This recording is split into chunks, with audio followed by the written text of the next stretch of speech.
Hello and welcome to my What the F podcast. I'm Tina, your IVF mindset and fertility coach and mum of a miracle boy after 4 years of IVF treatment. If you're in the IVF trenches or going through the loneliness, soul-destroying and tears of infertility, then you're in the right place. You are not alone in this.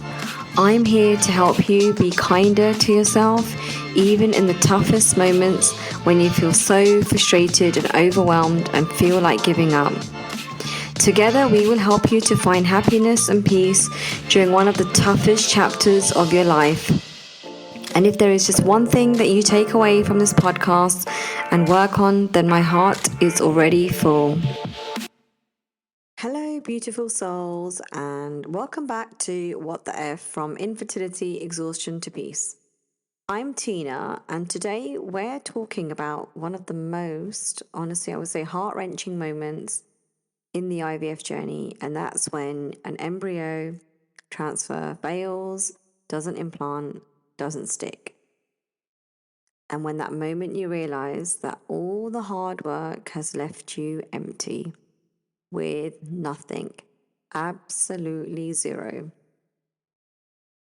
If you've gone through this, I want you to know something right now. Your grief, sadness, anger, or even numbness is completely normal.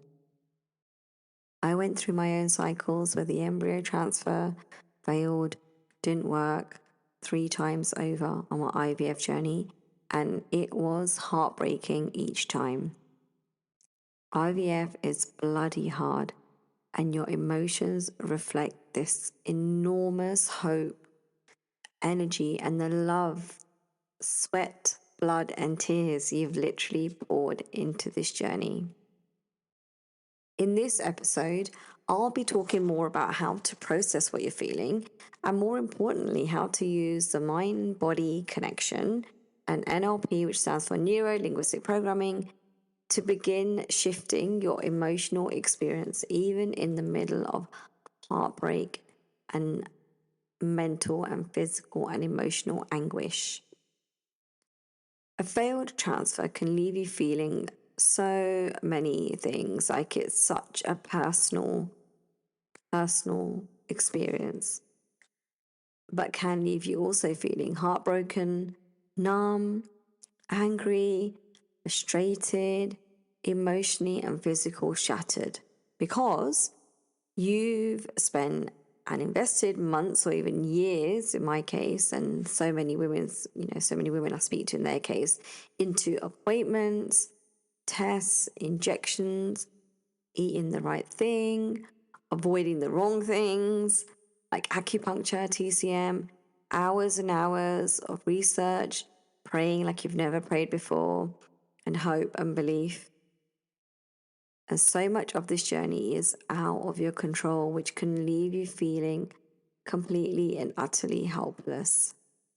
The grief isn't just about the failed transfer.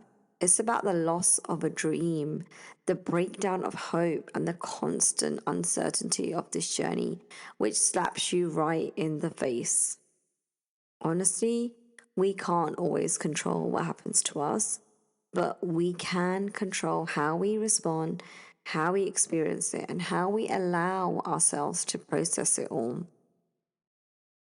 So how can NLP, which I talk a lot about, but that's a foundation of my coaching. So how can NLP help you regain control? In the very most simplest terms I can put it, NLP is the science of understanding how your mind works and how your thoughts, emotions, words, and behaviors are all connected. So if you think of your brain having different pathways, like different walking paths, some of these paths are old habits, old fears, or automatic responses that you've learned over time, again and again and again, that keep you stuck. You know that feeling where you feel like you've been down this path before, you just can't stop yourself. Like it's just, it's a path that leads you to nowhere, or it's a path that leads you to more anxiety, more stress, and more uncertainty. So it's kind of like that. You end up getting back on the same path again and walking that same route, and then getting to the end and feeling like crap or feeling stuck or feeling anxious. So the amazing thing is that you can create new walkways, you can create new pathways in your mind, in your brain, and you can consciously change your thoughts, which then changes your emotions, changes the words and behaviors, and changes also how your body feels, and ultimately how you experience life, not just this journey, but life. So, in other words, we can't change our circumstances, right? We can't change what's happening on the outside world. We can't change, a lot of what's going on with our fertility journey or treatment that you're having and everything else, our situation. But what we can change is our minds. And in doing so, we can change how we feel and what we do next. And the messages that we are feeding our subconscious, and the messages and the words that we're feeding to our body ultimately. So I talk a lot about this because this is the core and foundation and fundamentals of my coaching. And it's about helping you rewire your mind so that your thoughts, feelings, and body are aligned. Whether that's to get you to a place of calm, resilient, or just peace. You can get there, even in the face of disappointment and heartbreak. So I want to give you just one simple NLP exercise that you can start doing that will help you to start the process of rewiring your mind, right? This stuff doesn't happen overnight. It's not like I'm going to do it once and my mind's going to be like completely different and I'm going to start doing things very differently. It's a process, right? It takes time. We are trying to create new pathways and change old pathways, or at least build over old pathways that you've built over years and years and years. So to undo some of that and to build or to lay on new pathways on top and to pave new pathways on top, it's going to take time, but you can do it. So I want to give you one exercise that you can try today. And it's really simple, effective, and powerful. And it does require you to be in a quiet space because you're going to close your eyes. Okay? So if you are driving, walking, save this for later because you will need to be less distracted and somewhere quiet. So there's 6 steps, 7 steps, 7 steps in total, right? So step 1, I want you to find a quiet place and take a few deep breaths. And as you do, let your entire body start to feel relaxed. Step 2, I want you to think of a moment of hope or calm, maybe a memory of feeling happy or feeling safe, loved, or even peaceful. Bring that memory and that moment into your mind as clearly and as vividly as possible. And as you do so, try to recall what you were feeling, what you were hearing, anything that you were seeing, or touching, or smelling. So bring all your senses into it and any feelings that you remember feeling in your body. So when you bring this memory back, like how was your breathing? Like, was it slow and steady or fast? And your heartbeat, how are your muscles feeling? What are you feeling? Relaxed, peaceful? Imagine all of those things. And step 3, imagine that feeling spreading through your entire body, from your heart through to your chest, your arms, down to your legs. Let it anchor you physically. And step 4, gently acknowledge the pain of the transfer that didn't work. Okay, processing what you're feeling isn't about ignoring it or pushing it away or burying it deep somewhere within you. It's about understanding and bringing it up, like actually feeling it. So I want you to name this feeling and I want you to feel it in your body.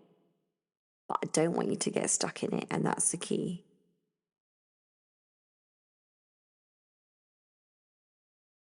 Step 4, ask your subconscious mind, what thought, belief, or feeling could I shift right now that would help me to feel calmer and help me to feel more supported? And step 5, visualize a new thought taking its place. So maybe it could be something along the lines of, I am resilient and I can handle this. I am loved and supported, and I know that I will get through this. I'm allowed to grieve and still feel hopeful and believe at the same time.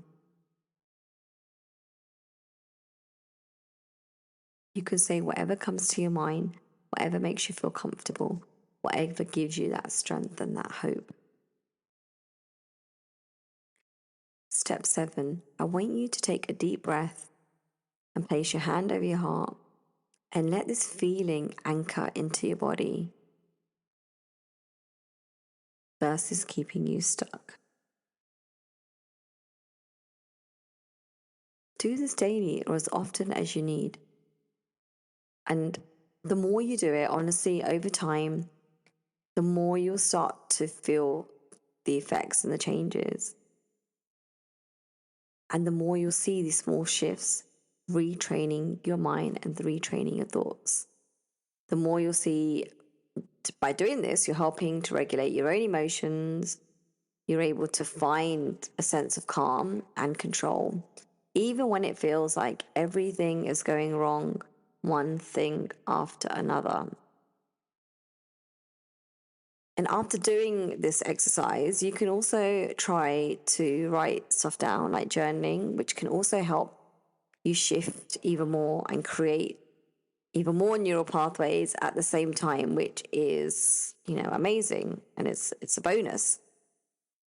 Here are some, ways that you can do that. So I talked about it earlier. So naming your emotions. So what am I feeling right now about this failed transfer?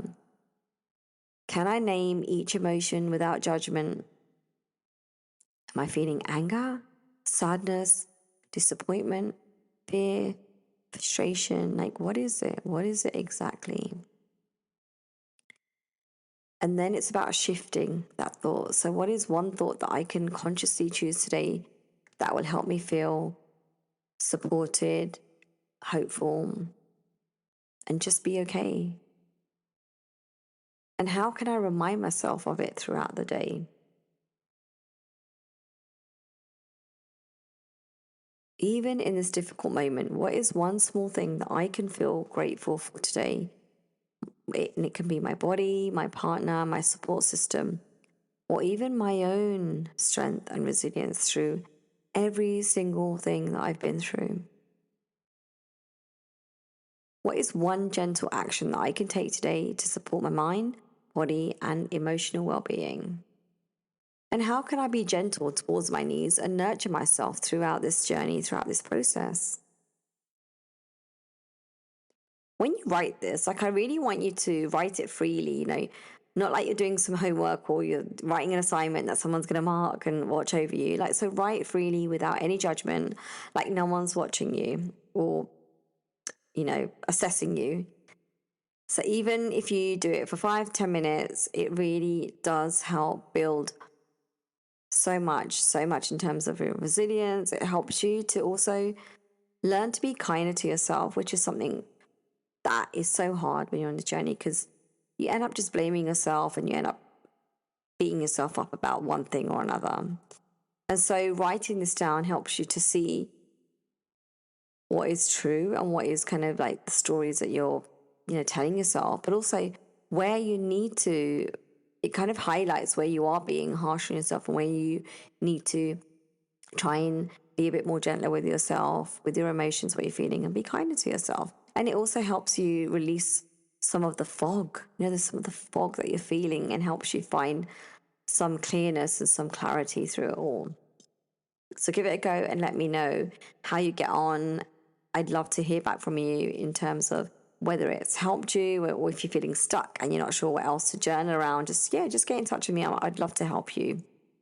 How can you move forward with kindness when you've gone through this heartbreak, this devastation? Like, it's so hard to put into words, honestly, because I've been there so many times, and each time it didn't get any easier, honestly, but I learned how to manage it differently, and I learned how to manage my emotions differently so that I didn't feel completely and utterly broken. And so I did have the strength to get up and keep moving, because I didn't want to go down a rabbit hole of depression, severe anxiety. I wanted to move forward on my journey. I wanted to make things happen.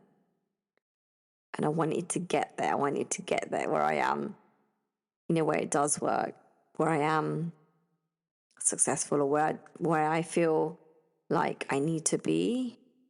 So processing your feelings isn't about getting over it quickly.